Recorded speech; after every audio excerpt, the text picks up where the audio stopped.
नमस्कार विद्यार्थी मित्रांनो, आजच्या तासिकेमध्ये आपण नेहमीप्रमाणे स्पर्धा परीक्षा, पोलीस भरती, जिल्हा परिषद भरती, 5वी नवोदय, 5वी स्कॉलरशिप, 8वी स्कॉलरशिप या साधारणतः 5वी ते 12वीच्या दरम्यान होणाऱ्या स्पर्धा परीक्षांमध्ये विचारले जाणारे 4 प्रश्न किंवा याच्या अगोदर अशी प्रश्न विचारले गेलेले. तर 4 प्रश्न मी या ठिकाणी समजावून सांगणार आहे.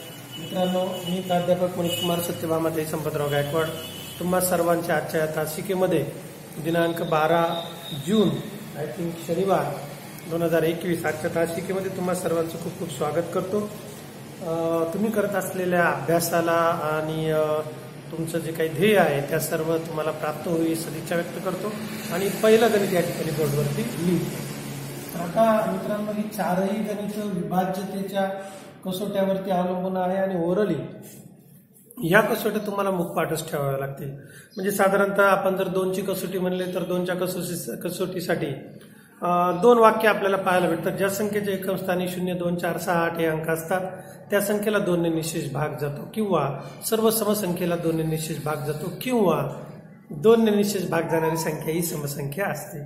आता 3ची कसोटी याच्यापेक्षा थोडीशी वेगळी. 3च्या कसोटीमध्ये असं 3 जरी विषमांकी अंक असला तरी 3 ने सगळ्या विषमांकी संख्यांना भाग जातो, अशातला काही प्रकार नाही. आणि म्हणून मित्रांनो, 3 साठीचं जे काही वर्डिंग येतं ते तुम्हाला पाठ असलेच विभाज्यतेची कसोटी, की दिलेल्या संख्येतील अंकांच्या बेरजेला जर 3 ने भाग गेला तर त्या संख्येला 3 ने भाग जातो. त्यानंतर 4ची कसोटी, ती 4च्या कसोटीमध्ये एकक व दशक स्थानचा मिळून तयार होणाऱ्या अंकास जर 4 ने भाग गेला तर त्या संख्येला 4 ने भाग जातो. साधारणतः 4 ने भाग जाणाऱ्या सर्व संख्या या सम असतात. 5च्या कसोटीमध्ये एकदम सोपं आहे. ज्या संख्येचे एकम स्थानी 0 आणि 5 असतात, 0 आणि 5 हे अंक असतात त्या संख्येला 5 ने निशेष भाग जातो. 6च्या कसोटीमध्ये ज्या संख्येला 2 ने व 3 ने भाग जातो, कारण 6चे सहमूळ अवयव येतात 2 गुणिले 3, आणि म्हणून ज्या संख्येला 2 ने व 3 ने भाग जातो त्या संख्येला 6 ने निशेष भाग जातो. 7ची अशी पर्टिक्युलर कुठलीही कसोटी नाहीये. 7 ही मूळ संख्या तुम्हाला माहिती आहे. तर आता बघूया की 8ची कसोटी. 8च्या कसोटीमध्ये क्लिअर सांगितलेले, साधारणतः 8च्या कसोटीमध्ये दिलेला अंक हा सम अंक असतो, समसंख्या असते, आणि 8च्या कसोटीसाठी एकक दशक व शतक स्थानचं मिळून तयार होणाऱ्या संख्येत जर 8 ने भाग गेला तर त्या संख्येला 8 ने भाग जातो. 9च्या कसोटीमध्ये स्पष्टपणे सांगितले, दिलेल्या संख्येतील अंकांच्या बेरजेला जर 9 ने भाग जात असेल तर आणि तरच त्या संख्येला 9 ने भाग जातो. अर्ध्या मिनिटाचाच केवळ ब्रेक घेतो, पाणी पितो आणि पुन्हा लगेच येतो.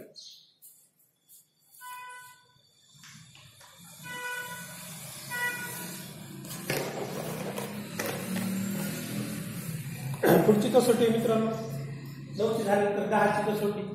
10च्या कसोटीमध्ये ते एकदम सिंपल आहे. ज्या संख्येचे एकम स्थानी 0 असतो त्या संख्येला 10 ने भाग जातो, विषय मिटला.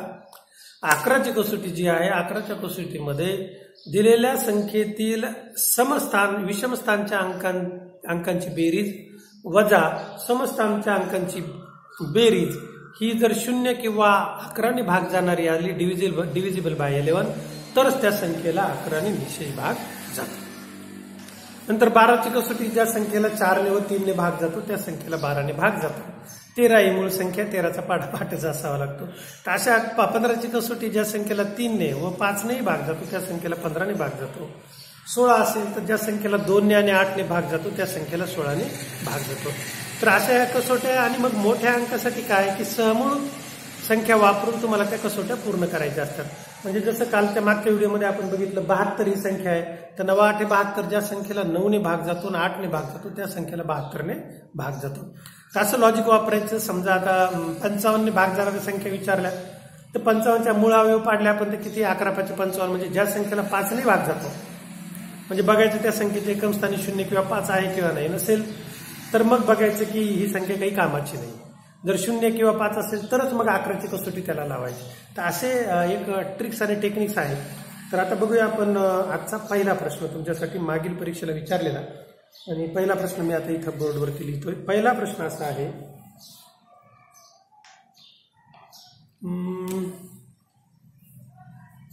खालीलपैकी कोणत्या संख्येस 24 ने निशेष भाग जातो? प्रश्न क्रमांक 1 आजचा आहे.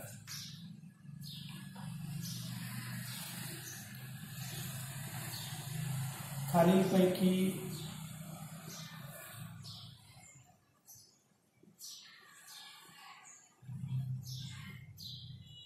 कोणत्या संख्येस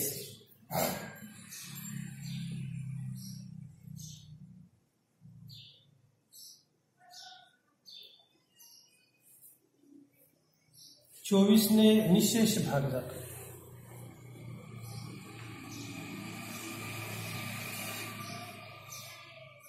निशेष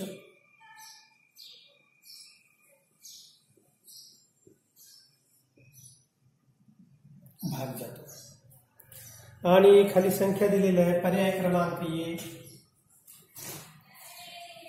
35,718, बी 63,810, सी 5,37,804, 5,37,804 आणि डी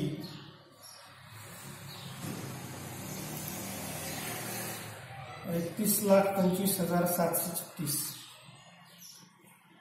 30,25,736. तर अशा एकंदरीत 4 संख्या दिलेल्या आहे. प्रश्न विचारलेला खालीलपैकी कोणत्या संख्येत 24ने निशेष भाग जातो? मित्रांनो, 24ची अशी काही स्पेशल या ठिकाणी तुम्हाला विभाजितेची कसोटी नाही. आणि म्हणून लक्षात घ्या की मूळ अवयवाच्या स्वरूपात याचे अवयव पाडायचे म्हणजे सहमूळ संख्या. तर 24 याच्यामध्ये समजा 2 पासून सुरुवात केली, 2, 12 दोन्ही समसंख्या येतात. मग 3, 8, 24 बरोबर आहे. मग 24चे अवयव किती पडतात ते बघूया. मग 24चे अवयव उत्तर सोडताना आपल्या असे लक्षात येतं 3, 8, 24 म्हणजे यापैकी प्रत्येक संख्येला 3ने भाग जातो आणि मग 8ने भाग जातो. मग ते शोधायचं. मग 3ने भाग जायची सर्वात सोपी कसोटी बघायची की ज्या संख्येच्या अंकांची बेरजेला 3ने भाग जातो त्या संख्येला 3ने भाग जातो. मग अंकांची बेरीज करून बघूया. मग नंतर 8ची कसोटी वापरायची. 8 आणि 1 9, 9 7 16 5 21 आणि 3 24 म्हणजे 3च्या कसोटीमध्ये हे बसते. 8 आणि 1 9 3 12 12 आणि 6 18 म्हणजे 3च्या कसोटीमध्ये हा या अंक बसतो. 4 8 12 12 आणि 7 19 19 आणि 3 22 आणि 5 27 म्हणजे हा या अंक बसतो. आता चौथ्या अंकाकडे वळालो. 6 3 9 7 16 5 21 आणि 2 23 आणि 24 आणि 3 27 म्हणजे हा या अंक बसतो. म्हणजे 3च्या कसोटीला इथं काही वाव नाही. आता आपल्याला वळायचं आहे 8च्या कसोटीकडे. मग 8ची कसोटी काय सांगते? ज्या संख्येच्या एकम दहम शतक unit place 10th place and 100th place forming a number divisible by 8 that number is divisible by 8. या एकक दशक आणि शतक स्थानच्या अंकांची मिळून तयार होणाऱ्या संख्येला जर 8ने भाग गेला तर त्या संख्येला 8ने भाग जातो. हे सोपी कसोटी वापरायची. पहिल्या याच्यामध्ये बघितलं आपण तर 8ने या ठिकाणी 8 9 72 होतात म्हणजे या संख्येला भाग जाणार नाही. इथं 8 से 10ला 8ने भाग दिला. 8 1 8 10 10ला 8ने भाग जात नाही. विषय मिटला. म्हणजे एवढी संख्या बघूया. इथं बघितलं 8 1 8 4ला भाग जात नाही. 8ने म्हणजे तीनही संख्या एकदम तोंडी आहे. नो टेन्शन, सटासट पटापट उत्तर देते. आता उरली चौथी. तिघाला गेला म्हणजे चौथं उत्तर आहे. तरी बघूया इथं आपण 8ने भाग जातो किंवा नाही. 736 आहे भागिले 8 आहे. एकदम सिंपल. चूक होऊ नये म्हणून आपलं गरिबीचं 2च्या पाड्याने भाग द्यायचा. 2 चौक 8, 2 त्रिक 6 1 राहिला. खाली 13, 2 चौक 12 1 राहिला. 16 2 8 16 पुन्हा 2ने भाग दिला. 2 2 4, 2 1 2 1 राहिला म्हणजे 14, 2 7 14, 2 चौक 8 पुन्हा 2ने भाग दिला. 2 1 2 2 8 16 1 राहिला. 2 7 14. सिंपल. गरिबीचं आपलं 2च्या पाड्याने भागाकार द्यायचा. बिलकुल उत्तर चुकत नाही. एकदम इझिली. आता मित्रांनो 8चा ज्यांना पाडा पाठ आहे त्यांच्यासाठी 8च्या पाड्याने पेश करतो म्हणजे तुमच्या लक्षात येऊन जाईल. 8ने डायरेक्ट तुम्ही भाग देऊ शकता. बघा 736 याला आपण 8ने भाग दिला. 8 9 72 खाली राहिले 1 8 2 16 उत्तर आलं 92. आता इकडे आपलं उत्तर तेवढंच यायला पाहिजे होतं. आता इथं आपण कुठं उत्तरामध्ये चूक केली ती पुन्हा एकदा बघूया. कारण 8 9 72 आपण संख्या तर तीच घेतली. पुन्हा एकदा ट्रायल करूया कुठं शिकवण्याच्या नादात राहून गेलंय का. तर 2 चौक 8 4, 2 त्रिक 6 1 राहिला, झाले 13, 2 चौक 12 1 राहिला, 2 8 16, पुन्हा 2 2 4, 2 1 2, 2 7 14, आणि इथं आपला 2 चौक 8 बरोबर आले. पुन्हा भाग देऊया.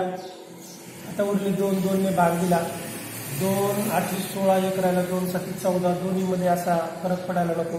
काय चूक झाली लॅप्सिस ते आपण शोधूया. इथं भाग ज्यावेळेस 8 ने दिला तर 8 9 72 1 राहिला, 8 2 16, आणि असाही आपण भाग दिला तर तेवढंच यायला पाहिजे. शिकवण्यामध्ये कुठंतरी राहिला असेल तर कुठं चुकलं ते बघूया. 2 ने भाग दिला, 2 चौक 8, 2 त्रिक 6 1 राहिला म्हणजे 13 बरोबर. इथं चूक झाली आणि म्हणून 2 सख 12, खाली राहिला 1, 2 8 16, आता उत्तर बरोबर येईल. 2 2 4, मग 2 1 2 1 राहिला, 2 8 16, 2 चौक 8, पुन्हा 2 1 2, 2 9 18, 2 2 4. तर अशा चुका आमच्याकडून होतात, तर साहजिकच आहे तुमच्याकडून पेपरमध्ये अशा चुका होणं साहजिक आहे. म्हणून दोन्ही पद्धती अवलंबायच्या जेणेकरून आपलं ॲक्युरेट उत्तर आलं पाहिजे. चला तर मित्रांनो, छोटंसं 1 2 सख 12 करण्याऐवजी 2 चौक 12 केल्या गेलं. शिकवण्याच्या ओघामध्ये अशी चूक होती, त्याबद्दल मी तुमच्या सर्वांची माफी मागतो. आणि आपण वळूया आता गणित क्रमांक 2 कडे. तर सर्वांना हे उदाहरण समजलं असेल असं गणित करतो आणि हे बोलतो पुसून टाकतो. तुम्ही त्याचा स्क्रीनशॉट काढून पुन्हा याचा अभ्यास करू शकता. आता दुसरा प्रश्न मित्रांनो, क्वेश्चन नंबर 2, आणि दुसऱ्या प्रश्नामध्ये काय सांगितलं ते बघूया. जर प्रश्न क्रमांक 2, जर 5 स्टार 2 या संख्येस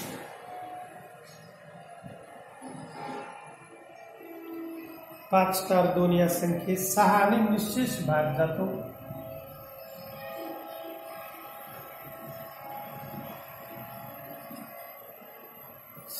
निश्चेष भाग जातो,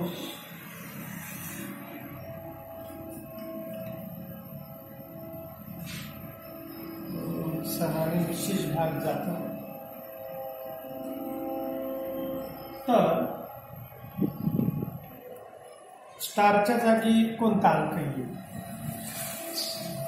म्हणजे चांदणी बरोबर किती. तर मग मित्रांनो, इथं जे काही ऑप्शन दिलेले, ऑप्शन ए दिलेला आहे 2, ऑप्शन बी दिलेला आहे 7, ऑप्शन सी दिलेला आहे 6, आणि ऑप्शन डी दिलेला आहे 3. मग साधारणपणे ज्यावेळेस 6 ने भाग जातो तो 6 ची कसोटी मी मगाशी तुम्हाला सांगितलं. 6 चे मूळ अवयव काढून घेतले तर ते आहेत 2 आणि 3, राईट, बेत्रिक 6.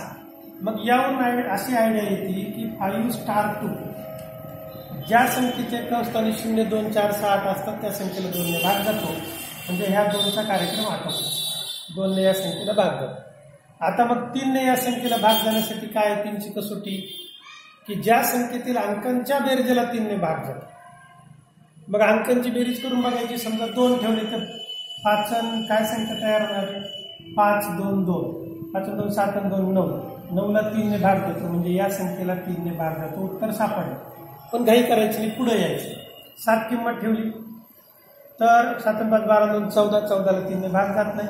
6 किंमत ठेवली, 6 5 11 2 13, 13 ला 3 ने भाग जात नाही. 3 किंमत ठेवली तर 5 3 8 2 10, 10 ला 3 ने भाग जात नाही.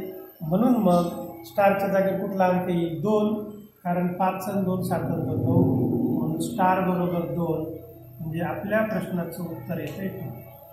अशा पद्धतीने फक्त आणि फक्त तुम्हाला या जर विभाज्यतेच्या कसोट्या चांगल्या मुखपाठ असल्या तर मित्रांनो आणि माझ्या लेकींनो, भावांनो, तुम्ही हा प्रश्न अतिशय योग्यरित्या एकदम तात्काळ सोडू शकता. आता वळूया प्रश्न क्रमांक 3 कडे. तर बघून घ्या, काही शंका असल्यास कमेंट बॉक्समध्ये लिहून कळवा. आता वळूया प्रश्न क्रमांक 3.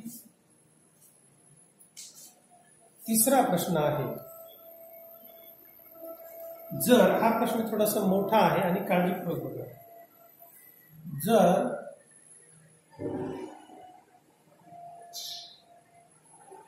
4864 गुणिले 9m2 9m2 या संख्येस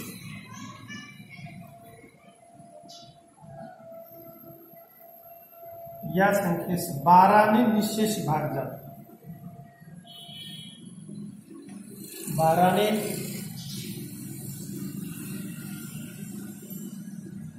निशेष भाग जातो. 12 थोडासा विचित्र अंक आपल्याकडे ग्रामीण भागात वापरला जातो, परंतु हा गणितातला 12 आहे, आपल्या बोली भाषेतला 12 नाही. तर के बरोबर किती? तर के बरोबर किती, सॉरी एम बरोबर किती.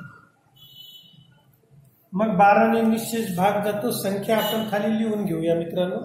लिहिली खाली 4864 गुणिले 9m2. मग 12 ने भाग जातो, तर निश्चितच जर आपण 12चे अवयव काढून घेतले तर 12चे अवयव येतात 3 गुणिले 4. तत्पूर्वी मी इथं ऑप्शन लिहायचे राहिले, ऑप्शन लिहितो. पर्याय क्रमांक ए तुम्हाला प्रश्नामध्ये दिलेला आहे 6. पर्याय क्रमांक बी दिलेला आहे 3. 2. पर्याय क्रमांक सी दिलेला आहे 3 आणि पर्याय क्रमांक डी दिलेला आहे 4. तर मग मित्रांनो 12चे अवयव काढले 3 गुणिले 4. मी तुम्हाला मगाशी कसोटी सांगितली होती, या संख्येला 3 ने व 4 ने भाग जातो, म्हणजे थोडक्यामध्ये 2 नेही भाग जातो. त्या संख्येला आपण 12 ने भाग जातो असं म्हणतो. आता ही पहिली संख्या इथं जर आपण बेरीज केली 3 ने भाग जातो बघायचं. 8 आणि 4 12 आणि 6 18. 18 आणि 4 किती व्हायला लागले 22. म्हणजे या संख्येला 3 ने भाग जात नाही, तर कितीने भाग जातो 4. हे बघा, हे 4 गुणिले 3 लिहून घेतले. मग 4 1 4, 4 2 8, 4 1 4, 2 राहिले, 4 6 24. म्हणजे याचा कार्यक्रम आठवला. म्हणजे आपल्याला गणित किती राहिले आता 9m2 डिवायडेड बाय 3. म्हणजे अशी संख्या शोधायची की त्याला 3 ने भाग दिला पाहिजे, म्हणजे मग या 12 ने या गुणाकाराला भाग जातो. असं सिंपल लॉजिक. तर मग 3ची कसोटी काय? ज्या संख्येतील अंकांच्या बेरजेला 3 ने भाग जातो त्या संख्येला 3 ने भाग जातो. आणि म्हणून मित्रांनो मग आता 6 अंक ठेवला इथं, एम बरोबर 6 घेतले. 9 6 15 2 17 जमत नाही, म्हणजे हे पर्याय खलास. 2 ठेवले, 9 2 11 2 13, म्हणजे बी खलास, कारण 13ला 3 ने भाग जात नाही. 3 ठेवले, 9 3 12 2 14, म्हणजे सी खलास, त्याने भाग जात नाही 14ला 3 ने. मग 4 ठेवले, 9 4 13 2 15, 15ला 3 ने भाग जातो, 3 5 15, म्हणजे उत्तर किती? पर्याय क्रमांक डी. आणि म्हणून या प्रश्नाचं उत्तर आहे 4. अशा पद्धतीने मित्रांनो अतिशय सिंपल लॉजिक वापरून हे स्पर्धा परीक्षेत आलेले प्रश्न तुम्ही सोडू शकता. भावांनो आणि बहिणींनो, होतं काय, जर ह्या कसोट्या माहिती नसतील, याचा अभ्यास केलेला नसेल किंवा पहिल्यांदा स्पर्धा परीक्षा देत असताना, तर मग असा आपला भावा मिलिटरी भरती असेल, पोलीस भरती असेल, स्कॉलरशिप, नवोदय, परिचर भरती असेल, जिल्हा परिषदेची, सेवकाची, तर या परीक्षांमध्ये असे प्रश्न विचारले तर मग आपला भावा याला दिसतो 12 ने भाग देत बसतो या संख्यांना, आणि त्याच्यातच वेळ जातो. मग तिकडे वाजते घंटा, आणि भावाची वाजतो मग घंटा, म्हणजे तो फंटा होऊन गाल्ल्याने. तर मग मित्रांनो आता बोलूया आपण आजच्या शेवटच्या प्रश्नाकडे. आजच्या तासी किती, आणि चौथा प्रश्न हा तुमच्या स्क्रीनवर KBC sir. Question number 4 on your screen. चौथा प्रश्न आहे 653 BM या संख्येतील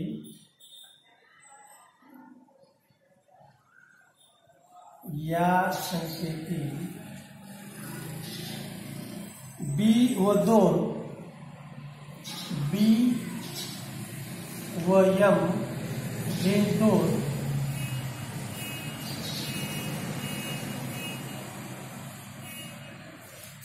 हे 2 अंक असून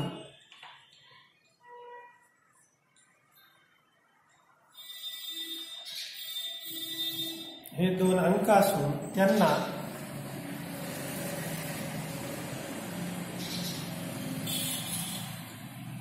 ऐंशीने भाग जातो.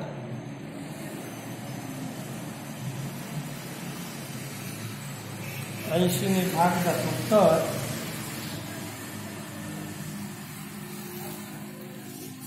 x अधिक y बरोबर किती?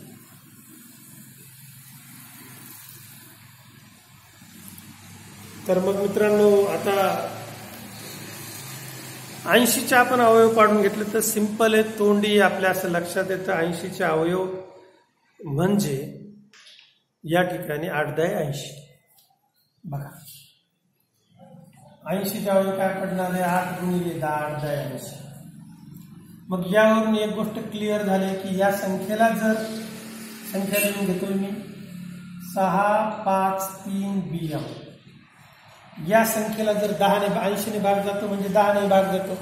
मग 10च्या कसोटीमध्ये काय सांगितलेलं आहे की संख्येच्या स्थानी शून्यच असला पाहिजे. म्हणजे यमच्या जागेवर काय येणार आहे? 0. यम बरोबर या ठिकाणी कंपल्सरी 0 आहे आणि म्हणून यमच्या जागेवर 0 आहे. आता आपल्याला किंमत शोधायची बीची. मग बीच्या जागेवर आता आपल्याला किंमत शोधण्यासाठी जे तर या संख्येतील 3 अंक आपण निवडले. शेवटचे 3 अंक आहेत 3B आणि 0. आणि मग 3B आणि 0 असताना इथे आपल्याला कंपल्सरी माहिती आहे की 8ची कसोटी आता आपल्याला वापरायची. आणि 8च्या कसोटीमध्ये काय सांगितलंय की एकक स्थान, दशक स्थान आणि शतक स्थान मिळून तयार होणाऱ्या संख्येला जर 8ने भाग गेला तर त्या संख्येला 8ने भाग जातो. आणि म्हणून मग आता या ठिकाणी जे काही आपल्याला पर्याय दिलेले ते पर्याय मी लिहिलेले नाही, ते पर्याय इथं तुम्हाला लिहून दाखवतो. म्हणून मग त्या पर्यायातून आपल्याला उत्तर काढायचं आहे. पर्याय क्रमांक ए दिलेला आहे 6, पर्याय क्रमांक बी दिलेला आहे 2, पर्याय क्रमांक सी दिलेला आहे 3 आणि पर्याय क्रमांक डी दिलेला आहे 4. मग 8ने भाग जातो की नाही हे पाहण्यासाठी आपल्याला त्या ठिकाणी बीची किंमत ठेवावी लागेल. मग बीची किंमत आपण 6 ठेवली तर 360 या ठिकाणी आपल्याला अंक मिळतो. आणि 8ने ज्यावेळेस आपण याला भाग द्यायला जाऊ तर मग 8 × 8 8 चोक 32, खाली राहिली 4 8 पंचे 40. म्हणजे मग या ठिकाणी 360ला जर आपण 6 अंक घेतला तर 8ने निशेष भाग जातो. त्यानंतरचं जे तर समजा 2 ही किंमत ठेवली तर या ठिकाणी पुन्हा 8 चोक 32, 8 चोक 32 40 आणि 8 पंचे 40 म्हणजे आपल्याला आपण या ठिकाणी 3 किंमत ठेवली तर 330 33ला 8ने भाग जाणार नाही म्हणजे 32 गेल्यानंतर 1 शिल्लक राहतो. आणि जर 4 किंमत ठेवली तर 8 चोक 32 2 राहतात, 20ला 8ने भाग जातो. आता आपल्याला या ठिकाणी गणितामध्ये 2 उत्तरे याच्यामध्ये मिळालेली आहेत, 6 आणि 2. आणि म्हणून हा पर्याय जो इतर पुस्तकात दिलेला किंवा या प्रश्नामध्ये दिलेला हा पर्याय आपण 2चा चूक करून त्याच्या जागेवर दुसरा पर्याय घेऊया 5. म्हणजे या ठिकाणी या प्रश्नाचं उत्तर आपण घेऊया 6 आणि म्हणून या प्रश्नाचं उत्तर आलं 6. अशा पद्धतीने ज्यावेळेस संख्या विचारल्या जाते इथं आपल्याला विचारलंय की या सांकेतिक भाषेतील प्रश्नामध्ये बी आणि एमच्या जागेवर जे काही अंक आहेत ते मिळून जी संख्या तयार होते त्या संख्येला 80ने भाग जातो. आणि 80ची अशी काही कसोटी नाहीये. म्हणून मग 8×10=80. मग एक अवयव आपल्याला मिळाला 10. सिंपल लॉजिक वापरायचं. मग 10ची कसोटी आहे ज्या संख्येच्या एकम स्थानी फक्त 0 असतो त्याच संख्येला 10ने भाग जातो, अन्यथा भाग जात नाही. मग उरले 8. मग या संख्येला जर 10ने भाग जातो तर 8ने भाग जातो, म्हणून दोघांच्या गुणाकाराने भाग जातो. मग 8ने भाग द्यायचं तर 8ची कसोटी आहे एकक, दशक आणि शतक स्थानची मिळून तयार होणाऱ्या संख्येला कशाने भाग गेला पाहिजे? 8ने. आणि म्हणून मग दिलेले अंक त्या ठिकाणी ठेवायचे, 8ने भाग जातो की नाही बघायचे. उत्तर बरोबर आलं की त्या ठिकाणी तुम्हाला पर्याय सापडतो. तर चला मित्रांनो, आजचे 4ही प्रश्न पूर्ण झालेले आहेत. आशा करतो तुम्हाला आजचे 4ही प्रश्न चांगल्या रीतीने समजलेले असतील. तुम्हाला अभ्यासासाठी खूप खूप शुभेच्छा. हा व्हिडिओ शेवटपर्यंत पाहिल्याबद्दल खूप खूप धन्यवाद.